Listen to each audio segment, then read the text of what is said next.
इस दुनिया में कई तरीके के नाइफ होते हैं, छोटे, बड़े, मोटे, पतले, और वो सब अलग अलग रोल्स निभाते हैं। जैसे कोई सब्जी काटने का काम आता है तो कोई कुछ और।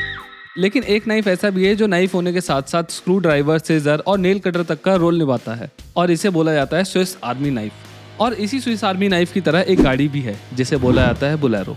और ऐसा इसलिए है क्योंकि महिंद्रा की ये गाड़ी कई तरीके के रोल निभाती है, और ऐसा करने के लिए महिंद्रा ने इस गाड़ी के कई रूप बना रखे हैं। जैसे कि आर्मी से लेकर पुलिस तक, और ऑलमोस्ट हर गांव की सड़क पर आपको महिंद्रा की बोलेरो चलती हुई दिख जाएगी।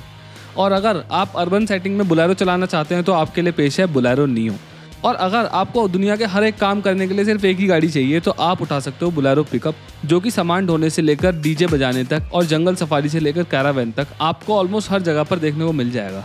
और बोलेरो की यही दीवानगी इसके नंबर्स में भी दिखाई देते हैं, क्योंकि महिंद्रा की ये गाड़ी आज भी स्कॉर्पियो और एक्सयूवी से ज़्यादा बिकती है। और इंडिया में आज से लगभग 5-6 साल पहले तक ये गाड़ी टॉप 10 सेलिंग कार्स में आती थी, और आज भी इसकी सेल काफ़ी ज़्यादा अच्छी है, क्योंकि 2022 में बोलेरो की 94,000 से ज़्यादा यूनिट्स सेल हुई थी, जो कि महिंद्रा की सभी मॉडल्स में सबसे ज़्यादा है। तो एक बहुत बड़ा सवाल ये उठता है कि आज तक भी इंडिया के अंदर इस बेयर बोन बेसिक एसयूवी का इतना तगड़ा जलवा क्यों है। और इससे भी बड़ा सवाल ये है कि कोई भी मैन्युफैक्चरर महिंद्रा की इस गाड़ी को टक्कर क्यों नहीं दे पाता है। मेरा मतलब ये है कि इस कैटेगरी में कोई और मैन्युफैक्चरर गाड़ी क्यों नहीं बनाता है, और स्पेशली टाटा, जिनके पास सुमो से लेकर पिकअप हर कैटेगरी में गाड़ी अवेलेबल थी, वो क्यों इस गाड़ी के सामने हार गए। चलिए ये सब जानते हैं, लेकिन उससे पहले हम इसकी हिस्ट्री को समझेंगे, क्योंकि इसकी हिस्ट्री सिर्फ इससे ही जुड़ी हुई नहीं है बल्कि महिंद्रा ग्रुप से जुड़ी हुई है। महिंद्रा बोलेरो की कहानी शुरू होती है ईयर 2000 से, जब महिंद्रा ने अपनी 7 साल से चली आ रही अरमाडा का नया स्केल अप वेरिएंट निकाला, जिसका नाम था अरमाडा एलएक्स। अरमाडा जीप के ऊपर बेस्ड एक एसयूवी कम एमपीवी थी, जिसको 1993 में लॉन्च किया गया था,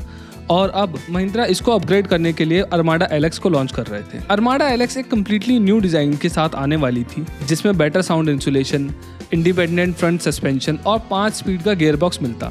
और यहीं से महिंद्रा ने सोचा कि जब ये पूरी की पूरी गाड़ी अरमाडा से बिल्कुल अलग है तो हमने इसका नाम अरमाडा एलएक्स क्यों रखा है। और इसीलिए अगस्त 2000 में जब महिंद्रा ने इसकी सेल स्टार्ट करी तो महिंद्रा ने इसका नाम रखा Mahindra Bolero. First generation Bolero के अंदर पर्जो का 2.5 लीटर का डीजल इंजन लगा हुआ था, जो कि 75 हॉर्स पावर जनरेट करता था। महिंद्रा की इस गाड़ी की देखते ही देखते काफ़ी अच्छी सेल्स होने लगी, और इसी चलते महिंद्रा ने 2001 के अंदर इसका पिकअप वेरिएंट भी निकाल दिया, जिसका नाम था बोलेरो कैंपर। और फिर 2004 में महिंद्रा ने बोलेरो एक्सेल को भी लॉन्च किया, जो कि इसका लॉन्गर व्हील बेस वाला वर्जन था, जिसके अंदर ज़्यादा सीटिंग कैपेसिटी थी, और ये फ्लीट ओनर्स के बहुत ज़्यादा काम आने वाला था। टोटल नंबर्स के मामले में देखें तो 2005 तक महिंद्रा ने इस गाड़ी की 24,000 यूनिट सेल कर दी थी, और यही वो समय था जब बोलेरो ने इंडियन मार्केट के अंदर बहुत अच्छा खासा मार्केट शेयर हासिल कर लिया था, यानी कि 20% का। और अपनी पोजीशन को और भी ज़्यादा सुधारने के लिए मार्केट के अंदर महिंद्रा ने 2007 आते आते बोलेरो का नया फेसलिफ्ट वर्जन लॉन्च कर दिया, जिसको सेकंड जनरेशन बोलेरो कहा गया। यहाँ पर बोलेरो में ट्वीक बम्पर्स, रीडिजाइन हेडलैम्प्स और एक टेल लैम्प क्लस्टर के रूप में कॉस्मेटिक चेंजेस किए गए थे। इसके बाद 2011 में इस गाड़ी की थर्ड जनरेशन भी लॉन्च कर दी गई, एंड सेम सेकंड जनरेशन की तरह ही महिंद्रा ने इसके अंदर भी काफ़ी सारे कॉस्मेटिक और फीचर चेंजेस करे थे। और अब महिंद्रा ने इसको इन हाउस डेवलप्ड एक नया इंजन भी दे दिया था, और देखते ही देखते बोलेरो महिंद्रा की बेस्ट सेलिंग व्हीकल बन गई, टॉप 10 चार्ट्स में आने लगी ऑल ओवर इंडिया कार्स की सेल के अंदर। और इन सबसे भी बड़ी बात यह है कि इसने अपना ही एक सेगमेंट बना लिया था, और इस सेगमेंट के अंदर कोई भी और गाड़ी एग्जिस्ट ही नहीं करती थी, यानी कि इंडिया के अंदर कोई भी इतनी सस्ती लेडर फ्रेम वाली एमपीवी नहीं बेच रहा था महिंद्रा के अलावा। लेकिन ऐसा क्यों था? क्या कोई ब्रांड ऐसी गाड़ी नहीं बना सकता था महिंद्रा के अलावा? तो देखो बॉस, ऐसा कुछ नहीं था कि महिंद्रा ने बिल्कुल ही कोई अलग काम कर दिया हो या बिल्कुल अलग ही टेक्नोलॉजी डेवलप कर ली हो, बल्कि बात तो ये थी कि महिंद्रा ने सही टाइम पर बाजी मारी, और इसीलिए महिंद्रा की बोलेरो और टाटा की सुमो का जन्म हुआ। और यहीं से महिंद्रा और टाटा दोनों को ही इंडियन मार्केट के अंदर फर्स्ट मूवर एडवांटेज मिली इस टाइप की एमपीवीज के अंदर। लेकिन जल्द ही इंडियन मार्केट के अंदर टोयोटा क्वालिस और टवेरा ऐसी गाड़ियां आ गईं, जिसके बाद टाटा सुमो के दिन गर्दिश में आ गए, और सुमो को टाटा द्वारा इवेंचुअली बंद कर दिया गया। और इसके बाद हम सब जानते हैं कि क्या हुआ। क्वालिस की सक्सेसर इनोवा आई, जिसने इंडिया की पूरी एमपीवी मार्केट पर कब्जा कर दिया, और जितनी भी एमपीवीज इस सेगमेंट में आती गई उनको कच्चा चबा गई। लेकिन सुमो के साथ जो हुआ वो बोलेरो के साथ क्यों नहीं हुआ? ऐसा इसलिए क्योंकि Mahindra played it right. Tata बहुत लंबे समय से खराब आफ्टर सेल्स और रिलायबिलिटी इशू से प्लेग थी, और उनकी ऑलमोस्ट हर एक गाड़ी के बंद होने के पीछे ये रिलायबिलिटी वाला इशू एक बहुत बड़ा फैक्टर रहा है। वहीं दूसरी तरफ महिंद्रा का रूरल एरियाज के अंदर डीलर नेटवर्क बहुत ज़्यादा अच्छा था उनकी पुरानी जीप्स की वजह से, और उनके डीजल इंजन्स शुरुआत से ही बहुत ज़्यादा रिलायबल माने जाते थे। लेकिन एक बात और थी जहाँ पर टाटा ने गलती करी और महिंद्रा ने नहीं।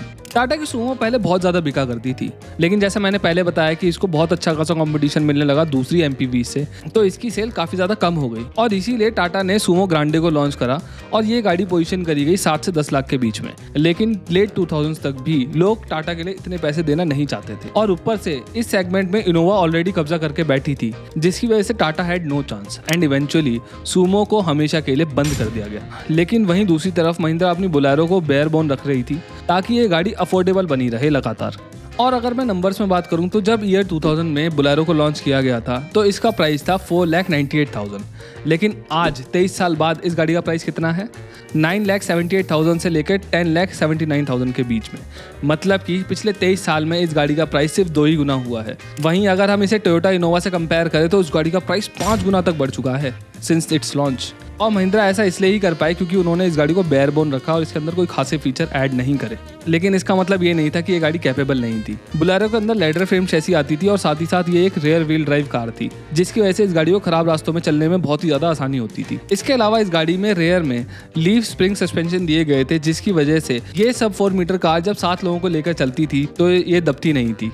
बट ऑब्वियसली इसकी वजह से इस गाड़ी की राइड क्वालिटी भी बाकी एसयूवीज जितनी अच्छी नहीं है। खैर, ये गाड़ी ना ही सिर्फ इंडिया के अंदर गाँवों में बहुत ज़्यादा पसंद करी जाती है, बल्कि आर्मी, पुलिस और बाकी बहुत सारी ऑर्गेनाइजेशंस द्वारा इसे सबसे ज़्यादा यूज़ किया जाता है इंडिया के अंदर। और सिर्फ यही नहीं, महिंद्रा ने बहुत ही पहले इस गाड़ी पर बेस्ड एक पिकअप ट्रक भी लॉन्च करा था, जैसे मैंने आपको हिस्ट्री वाले पार्ट के अंदर बताया था। एंड अगेन महिंद्रा वाले जानते थे कि इंडियंस को क्या चाहिए अपने पिकअप ट्रक से, और क्योंकि ये पिकअप ऑलरेडी एक एग्जिस्टिंग प्लेटफॉर्म पर बेस्ड था, इसीलिए महिंद्रा को इसके प्राइस को कम रखने में भी काफ़ी ज़्यादा मदद मिली होगी, क्योंकि उन्हें R&D पर इन्वेस्ट नहीं करना पड़ा होगा इस गाड़ी के लिए। और आज अगर हम देखें तो इंडियन मार्केट के अंदर इस पिकअप का कोई खास सब्स्टिट्यूट देखने को नहीं मिलता है, और ना जाने लोग इस ट्रक से क्या क्या बना लेते हैं, जैसे मैंने आपको इंट्रो के अंदर भी दिखाया। खैर, यही जो R&D में इन्वेस्टमेंट से बचने वाली चीज है वो महिंद्रा ने TUV 300 के साथ भी करी थी। इस गाड़ी की सेल्स बहुत ज्यादा कम हो रही थी, इसीलिए महिंद्रा ने इस गाड़ी के ऊपर बोलेरो का टप्पा लगाया क्योंकि इसकी ब्रांड वैल्यू अच्छी है, और इस गाड़ी में थोड़े बहुत चेंजेस कर इसको दोबारा इंडियन मार्केट में लॉन्च करा।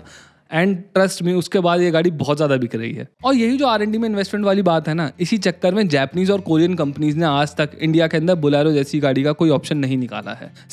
अभी तक आपको समझ में आ गया होगा कि इंडिया के अंदर रूरल मार्केट की डिमांड बहुत ज़्यादा अलग है। लोगों को यहाँ पर एक सस्ती गाड़ी चाहिए, लेकिन ऐसी गाड़ी भी चाहिए जिनसे वो अपने डे टू डे के काम कर सके और वो रफ एंड टफ हो।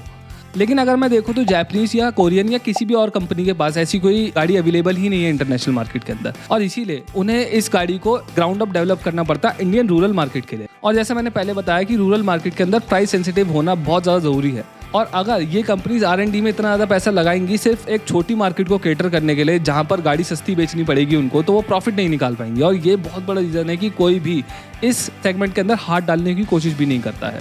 और सबसे बड़ी बात तो ये है कि बोलेरो ऑलरेडी एक बहुत ज़्यादा एस्टेब्लिश ब्रांड है, और हमने इंडिया के अंदर ये देखा है लोग एक गाड़ी को मौका देते हैं तो दूसरी को उतना अच्छा मौका नहीं देते, जैसे कि इनोवा के साथ भी हुआ है। और यही एक बहुत बड़ा रीज़न है कि बोलेरो यहाँ पर राज करती है। अब अगर आपको मेरी ये वीडियो पसंद आई हो तो please consider subscribing this channel. इस वीडियो को लाइक करिए, शेयर करिए और कमेंट सेक्शन में अपने विचार ज़रूर छोड़िए बोलेरो के बारे में। Thank you.